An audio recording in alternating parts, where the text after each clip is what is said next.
Ça fait longtemps qu'on s'est pas vu. Je sais, j'ai un peu disparu, mais j'avais une bonne raison. J'avais plusieurs bonnes raisons, ok, de disparaître de la sphère YouTube. J'ai fait une dépression, on va en parler. Mais ça va, hein, ok, ça va là, ça aujourd'hui ça va. Mais j'ai fait une dépression, j'ai arrêté de travailler parce que mon employeur a mis fin à ma période d'essai. J'ai réalisé une exposition de mes œuvres d'art, j'ai fait du son en chute libre, j'ai vendu des créations en époxy, je me suis mise à la création de contenu pour d'autres comptes, d'autres personnes. Bref, il s'est passé beaucoup trop de trucs dans cette vie et donc du coup, j'ai disparu d'ici. I'm sorry! Sorry. Je me rends compte de la charge mentale que je me suis imposée de vouloir faire tellement de trucs à la fois et c'était too much. Donc voilà. J'ai fait une légère dépression. Voilà. Ça va mieux hein, aujourd'hui puisque du coup je suis là en train de discuter. Mais disons que je n'ai pas atteint ce point de restabilité émotionnelle dans lequel j'étais l'année dernière par exemple avant de changer de travail. Et ouais en fait pour être totalement objective je pense que ça faisait un moment que j'allais pas bien. Mais vu que c'est ma personnalité de toujours aller de l'avant, de toujours pousser et continuer à avancer quoi qu'il en coûte, etc., j'ai pas fait du tout attention. Et on en a déjà parlé ici, sur ma vidéo sur le burn-out et le fait que j'avais tout plaqué pour partir à l'étranger. Je ne fais jamais attention. Et en fait, c'est ça le principe de redondance. C'est que tu sais, tu connais, mais tu décides de ne pas faire attention. Et ouais. Bref. Donc ça va être une vidéo là que j'ai pas fait de script ou quoi. J'avais juste vraiment envie de parler librement de tout ce qui s'est passé cette année. Parce que ça a été une année chargée et on va faire un petit retour en arrière. Comme ça, au moins, ça vous permettra de vous expliquer où j'en suis là, maintenant, aujourd'hui. Alors, pour commencer, déjà, en décembre 2021, je me suis fait opérer des jambes. Ça, je vous l'avais dit dans ma première vidéo, littéralement, qui n'avait aucun lien avec la santé mentale. Hein. C'était sur comment organiser son dressing. Mais je venais de me faire opérer, on m'a allongé les tendons d'Achille des deux jambes. C'est deux grosses opérations où tu dois réapprendre à marcher, etc. Donc ça, j'en ai eu une en décembre 2021 et une en mars 2022, donc assez rapprochées. Sachant qu'à ce moment-là, je travaillais aussi, donc en fait, je faisais de la rééducation tous les jours, tous les après-midi, pendant 3 heures. Et le matin, je travaillais. Donc c'était beaucoup de charge mentale en fait, tout simplement parce que quand tu dois réapprendre à marcher, à courir, à reformer tes muscles, et qu'en plus tu dois entretenir ton cerveau au travail, enfin c'était vraiment too much. Et à côté de ça, j'avais d'autres opérations puisqu'on m'avait diagnostiqué il y a quelques années une insuffisance ovarienne. Donc il fallait que je fasse des préservations d'ovocytes. Et donc ça c'est pareil, c'est des process qui sont coûteux, voilà, en termes d'énergie et de santé mentale. Voilà, donc c'est des process qui durent environ un mois où voilà, tu as des piqûres tous les jours et puis ça finit par une ponction d'ovocytes sous anesthésie générale et c'est pas ouf. Donc voilà, donc pour faire un gros résumé, en 2 ans j'ai subi cette anesthésie générale, donc cette opération qui n'étaient pas les mêmes, mais bon, ça reste cette anesthésie générale et cette opération. Et tout ce que ça implique d'un point de vue émotionnel en fait et je pense que j'ai lutté pour continuer d'avancer en me disant c'est ok en fait voilà enfin il y a toujours pire etc enfin ce truc de comparaison inutile de la souffrance enfin ça n'a aucun sens de comparer ces douleurs aux douleurs d'autres personnes enfin très clairement en fait il n'y a pas d'échelle mais bon bref. Et c'est ça qui fait que tu annihiles aussi ta douleur et que derrière, tu te retrouves un jour à faire une dépression ou parce que tu t'es pas écouté et parce que tu as minimisé ta propre peine ou ta propre souffrance, enfin bon, bref. Et bref, et donc du coup, je continue de travailler, puis au bout d'un moment, en fait, j'ai eu une opportunité professionnelle que je trouvais géniale à l'époque. Et puis voilà, le salaire était meilleur, vraiment, enfin, oui, j'étais mieux payé, j'avais plus de responsabilités, c'était sur un secteur qui m'intéressait, et ça avait l'air sain. Mais, donc voilà, au début, j'ai dû démissionner de mon CDD que j'avais donc duré pour ce CDI, le Saint Graal que tout le monde veut et que... Bref. Et donc du coup, je démissionne, je commence 2 semaines après dans ce nouveau boulot. Et ben il s'avère que c'était une mauvaise idée. Voilà, à tout point de vue, hein, voilà, je ne rentrerai pas dans les détails, mais j'aurais mieux fait de m'abstenir. Voilà, donc ce qui s'est passé, c'est que j'ai travaillé pendant 1 mois et demi là-bas. Au bout d'1 mois et demi, l'employeur m'a fait comprendre que ma période d'essai serait interrompue à la fin du 2e mois, donc à la fin du mois de décembre. Ce qui en fait, j'étais hyper ambivalente sur le sujet parce que d'un côté, pour moi, le matin, c'était hyper compliqué de me lever. Je commençais à me sentir pas bien, à refaire des crises d'angoisse. Enfin, j'étais dans un mood qui était vraiment pas ouf vis-à-vis de ce job parce qu'il y avait plein de trucs qui me dérangeaient. Et je pense que c'est l'une des fois aussi où je suis le plus exprimée sur les trucs à améliorer ou les choses comme ça parce qu'en fait, tu sais quoi, enfin... au pire quoi. Au pire, ce qui s'est passé, c'est que du coup, mon contrat a été rompu, voilà, pendant la période d'essai. Mais la problématique que ça engendrait de quitter le CDD longue durée qui m'aurait ouvert les portes du chômage potentiellement derrière si je n'avais pas retrouvé un travail entre temps, c'est que j'ai démissionné. J'ai pris un travail où j'aurais dû me renseigner à 2 fois avant d'aller là-bas. Et au bout du coup de 2 mois, on m'a dit salut, cool, bye bye. Sauf que vis-à-vis de Pôle emploi, j'avais pas cumulé assez d'heures. Donc il faut savoir que je travaille depuis 2014 et que je n'ai pas eu le chômage. Hein. Jamais. Voilà, j'ai toujours travaillé. Bref, et donc là, ce qui s'est passé, c'est que vu que j'avais pas cumulé assez d'heures après la précédente démission, je l'ai eu dans le baba, pour être hyper poli. Donc, pas de chômage. Qui dit pas de chômage dit tu perds la mutuelle parce qu'il n'y a pas de portabilité, du coup. Dit tu dois te battre pour espérer avoir le RSA.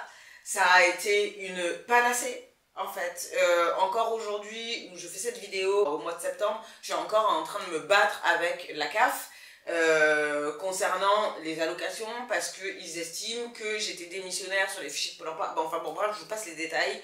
Ça s'est arrêté et tant mieux, ils ont mis fin à ma période d'essai pour X raisons qui sont les leurs et c'est ok, il n'y a pas de problème.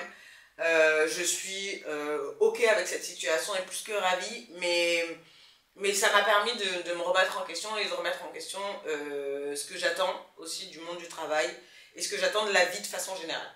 Et puis les semaines passent et les mois passent et en fait je me rends compte que c'est pas du tout ce que je veux. Donc j'ai passé plusieurs entretiens, j'ai continué à faire des recherches d'emploi et donc en fait je me suis dit tu sais quoi, j'ai des économies donc je vais moi-même me payer le chômage. Voilà, et je vais décider que je vais me concentrer sur ce qui est prioritaire pour moi à ce moment-là, c'est-à-dire 1, ma santé mentale, et 2, j'ai décidé de réaliser mon rêve que j'avais pour cette année, mais que je reportais depuis des années, etc., qui était d'organiser une exposition de mes tableaux.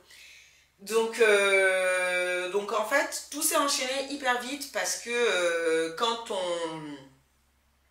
on verbalise quelque chose et qu'on décide que c'est vraiment quelque chose dont on a envie et qui est important pour nous, je pense qu'on envoie des ondes à l'univers ou quelque chose comme ça qui font que on se retrouve dans des conjonctions de situations qui sont hyper bénéfiques, on rencontre les bonnes personnes et après c'est une question de comment tu saisis les opportunités et donc il s'avère que là je tombe sur une amie que je connais depuis un moment qui est DJ aussi, Sun, big up.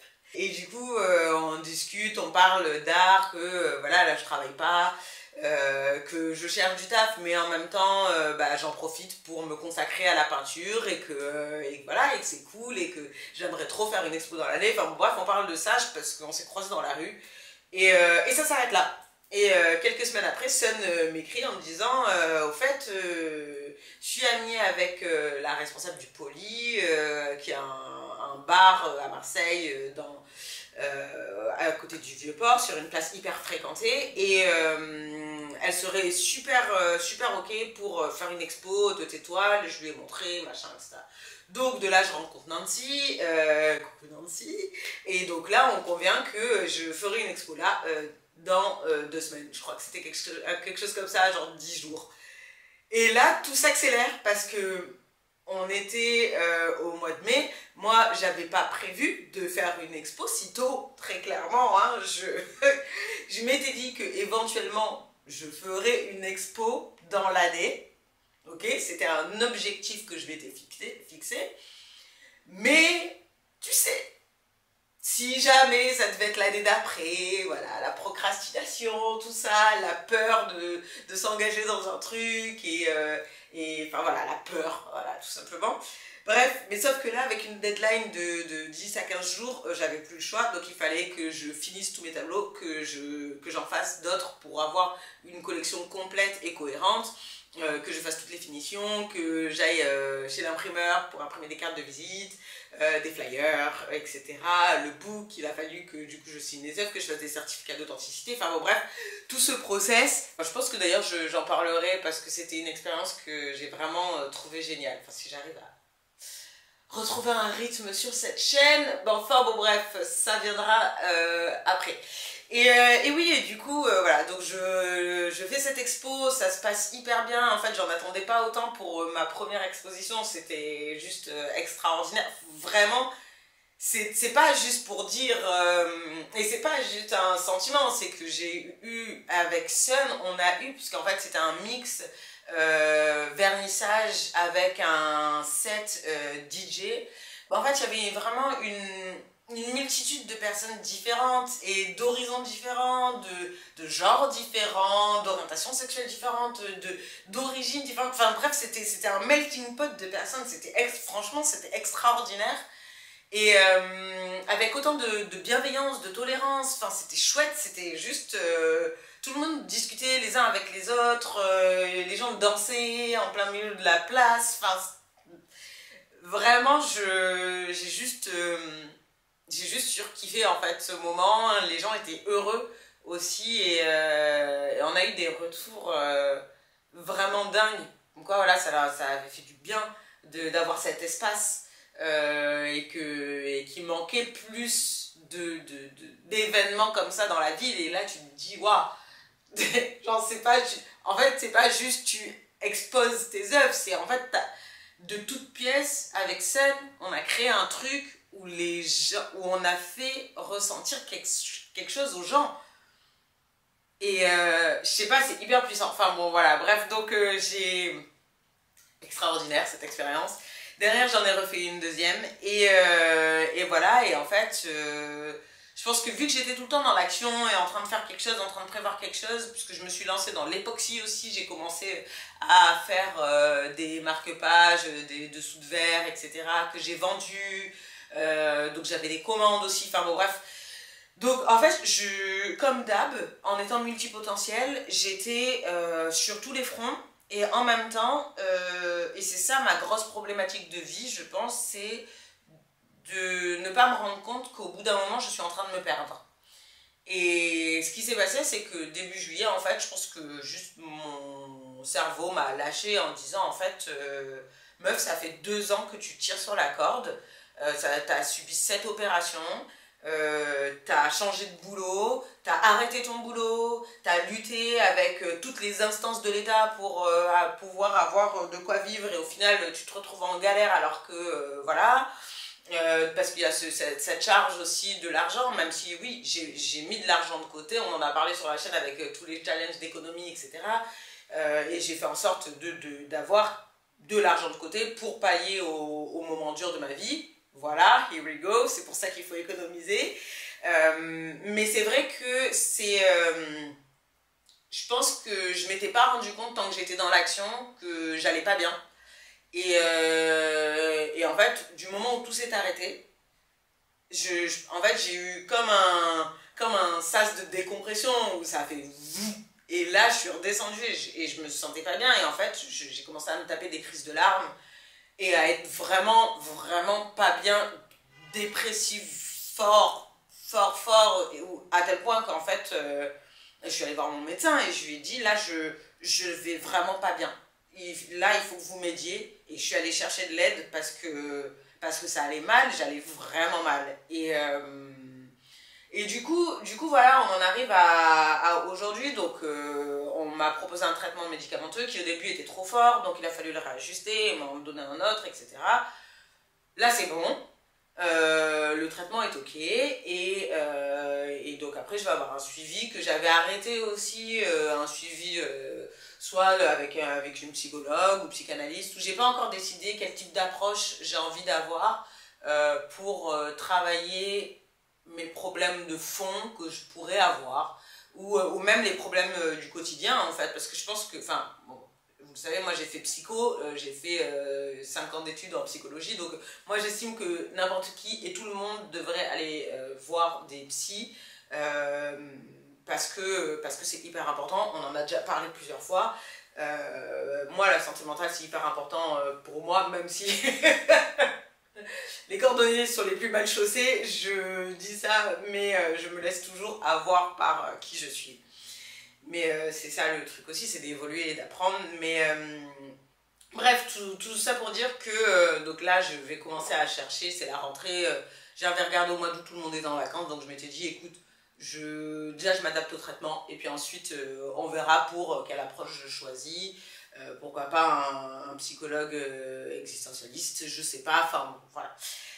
Donc on en arrive à aujourd'hui où j'ai zoné dans mon appartement à pas savoir quoi faire, à être en dépression et à aller pas bien, à regarder beaucoup de séries coréennes évidemment à regarder beaucoup de vidéos YouTube ou de vidéos Skillshare sur des trucs à apprendre. En fait, j'ai décidé aussi de commencer à me sortir les doigts et là, je vais commencer un bilan de compétences et je vais faire une formation pour renforcer mes compétences sur des logiciels, sur des outils. Donc voilà, donc là, j'en suis là aujourd'hui où je me dis, j'ai envie de faire ça. Avec le bilan de compétences, ça va probablement évoluer, potentiellement je vais changer d'avis aussi et me dire en fait j'ai pas du tout envie de faire ça, j'ai trouvé autre chose ou peu importe.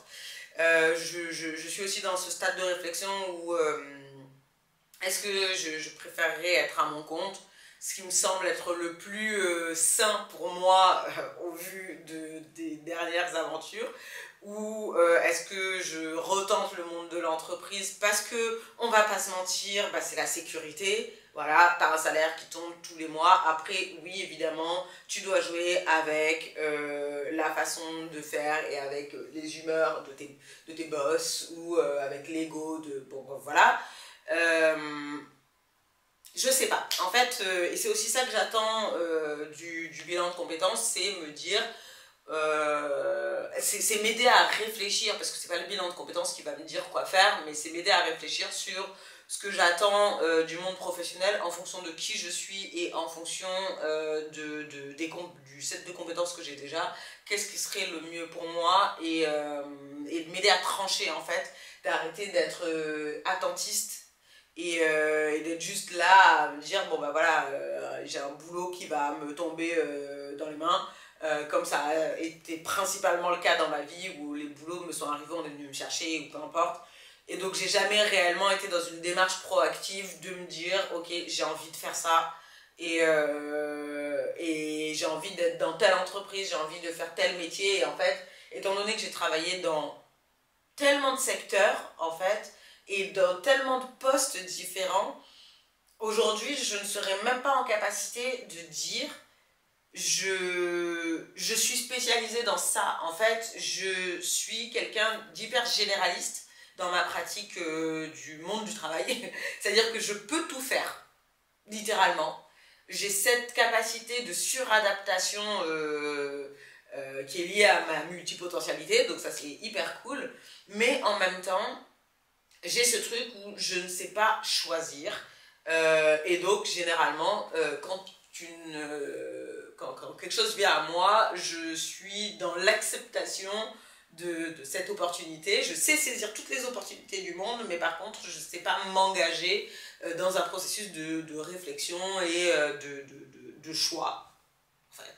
Voilà. C'est la conclusion à laquelle j'en suis arrivée. Donc, ces 8 mois m'ont vraiment été hyper utiles, par contre, parce que ça m'a permis de vraiment mettre le doigt sur certaines de mes problématiques et façons de fonctionner sur lesquelles je m'étais jamais posée avant parce que bah, j'avais pas le temps, tout simplement. Et voilà, oui, c'est un luxe, enfin c'est un luxe que je me paye hein, quand même, hein, on va être clair, de faire cette année sabbatique entre guillemets. Mais je pense qu'elle m'était nécessaire et vraiment, pour moi, le Covid, ça a changé. Je fais un saut, je fais une ellipse. Pour moi, le Covid, ça a vraiment changé beaucoup de choses dans le sens où avant, je me posais pas toutes ces questions. En fait, j'étais juste dans la vie. Enfin, voilà, je vivais et je faisais ce que j'avais à faire et puis voilà. Mais, euh, mais en fait, après le Covid, je me suis rendu compte que je voulais autre chose pour ma vie. Et ça a changé vraiment beaucoup de choses dans ma perception du boulot, dans ma perception de ma vie perso, de ce que j'attends de la vie, point. Et puis de qui je suis aussi, de ce que je suis prête à supporter ou pas, de ce que je veux faire, de ce que j'attends de la vie, de mes objectifs perso, de ma bucket list. Voilà, le fait de pouvoir cocher sur ma bucket list j'ai réalisé une exposition de mes œuvres, c'est un truc de ouf. Enfin, en fait, pour moi, personnellement, j'ai vraiment atteint mon objectif. Je dis pas que je serai une artiste peintre réputée et que je vivrai de mon art, etc. J'ai pas cette prétention. Mais, mais putain, j'ai fait ça et je trouve ça ouf, en fait, d'avoir réussi à mettre l'ego de côté et à me dire, ok, je m'expose au regard de l'autre, à la critique de l'autre. Et moi, je trouve ça joli, mais là, c'est archi subjectif en vrai, donc bon, voilà. Et j'avais une attente aussi envers ce que je produis et pourquoi je le produis, mais ça, si je reviens sur YouTube de façon plus fréquente, c'est vraiment un des sujets que j'aimerais aborder. Je suis aussi en train de réfléchir à qu'est-ce que j'attends de cette chaîne, qu'est-ce que j'ai envie de proposer, de quoi j'ai envie de parler. Voilà, enfin bref, donc il s'est passé beaucoup de choses et donc là on arrive voilà, au 1er septembre où aujourd'hui je commence, donc littéralement aujourd'hui, je commence la première étape du bilan de compétences. Et puis, et je vais me remettre en selle d'un point de vue organisationnel aussi, et vu que ça va mieux maintenant, que mon cerveau est balancé chimiquement, ça va. donc là, je suis en capacité de me dire, ok, maintenant, on se remet en selle, et maintenant, on va recommencer à réfléchir, et à réfléchir réellement à ce qu'on veut, et à ce qu'on ne veut pas, à ce qu'on veut faire, à ce qu'on veut être.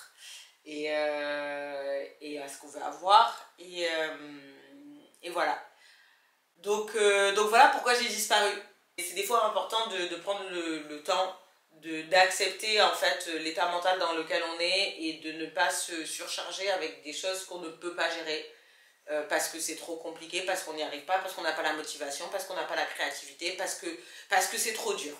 Voilà, c'est ok. C'est ok, c'est la vie. La santé mentale est prioritaire, la santé physique est prioritaire, les deux le sont. Et voilà, et je pense que c'est important de... C'est important des fois de se mettre des coups de pied aux fesses et de se forcer à faire des choses, etc. Mais il faut aussi réussir à se dire là, je ne peux pas. Ça va être trop coûteux pour ma santé mentale si je fais ça. Et ça va avoir plus de conséquences qui seront délétères pour moi que si je ne que si je le faisais. Voilà. Je savais que cette année 2023 allait être forte en plein de choses, mais j'aurais pas pensé ça, hein, voilà. Mais en fait, et je vais terminer sur ça, je pense que dans la vie, quand on est confronté à des situations qui sont hyper stressantes, enfin qu'on peut percevoir sous un œil très négatif, je pense que derrière, il faut réussir aussi, une fois qu'on a passé le creux de la vague, à voir qu'est-ce que ça nous apporte. Qu'est-ce que ça nous a apporté et pas juste être dans un négativisme total de ouais mais c'était horrible et machin nanana, mais de réussir à voir ok bah qu'est-ce que ça m'a enseigné en fait, et ça c'est vraiment quelque chose que j'essaye de cultiver malgré tous les trucs que je subis depuis que je suis gamine d'un point de vue santé avec des différentes opérations etc.